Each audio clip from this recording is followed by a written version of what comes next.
Hello friends, మీకు తెలియని ఎన్నో ఆసక్తికరమైన విషయాలను చెప్పడానికి మీ ముందుకు వచ్చేసా.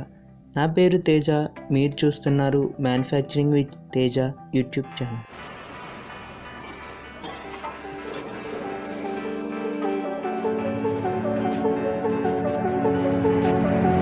ఈ వీడియోలో రంగులను ఎలా తయారు చేస్తారో చెప్పబోతున్నాను.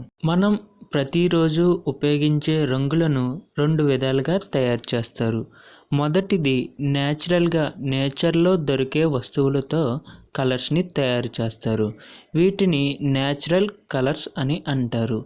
ఇక రెండవది ఆర్టిఫిషియల్గా కెమికల్స్ని యూజ్ చేసి తయారు చేస్తారు. వీటిని ఆర్టిఫిషియల్ కలర్స్ అని అంటారు. ఈ వీడియోలో నేచురల్ కలర్స్ ఎలా తయారు చేస్తారో చెప్పబోతున్నాను.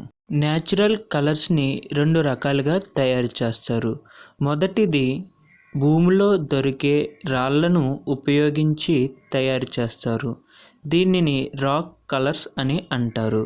పూర్వం ఇదే పద్ధతిలో ఎక్కువగా రంగులను తయారు చేశారు. మన భూమిలో చాలా రకాల రంగురాళ్ళు అనేవి దొరుకుతుంటాయి. ఇవి చాలా అరుదైన ప్రదేశాల్లో మాత్రమే దొరుకుతాయి. ఇలా దొరికిన రంగురాళ్ళను ఫైన్ పౌడర్గా మార్చి గ్రైండ్ చేసి వాడుతుంటారు.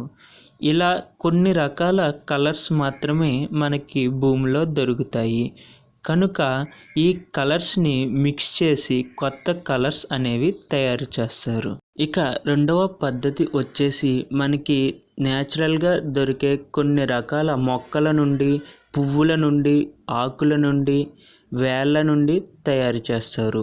ఒక్కో కలర్ తయారు చేయడానికి ఒక్కొక్క రకమైన పువ్వుని కానీ, ఆకులని కానీ వాటి అవసరాలను బట్టి వాడుతుంటారు. ఇలా సెలెక్ట్ చేసిన వాటిని కలర్స్ తయారు చేయడానికి ఇండస్ట్రీస్కి పంపిస్తారు. అక్కడ ముందుగా వీటిని ప్రాసెసింగ్ చేసి క్లీన్ చేస్తారు.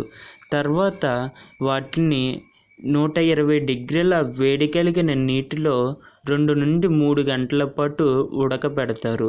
దీనివల్ల వాటిలో ఉన్న కలర్ పిగ్మెంట్ అంతా వాటర్లోకి కరిగిపోతుంది. తర్వాత వీటిని ఫిల్టర్ చేసి వాటర్ని సపరేట్ చేసి మిగిలిన చెత్తని బయటికి పంపిస్తారు. ఇప్పుడు ఇలా కలెక్ట్ చేసిన వాటర్ని తర్వాత కలర్స్ తయారు చేయడానికి పంపిస్తారు.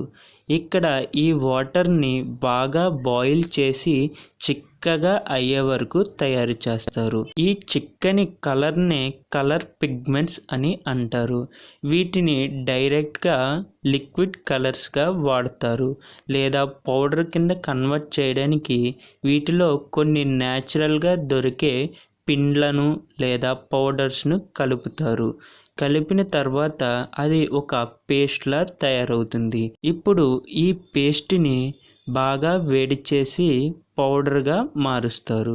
ఈ పౌడర్నే మనం కలర్స్గా వాడతాము. ఇలా తయారు చేసిన కలర్స్నే మనం ప్రతిరోజు వాడే ఫుడ్ కలర్స్, అలాగే మెడిసిన్స్ తయారు చేయడానికి, ఫుడ్ ప్రాసెసింగ్స్లో ఫుడ్ తయారు చేయడానికి వాడుతుంటారు.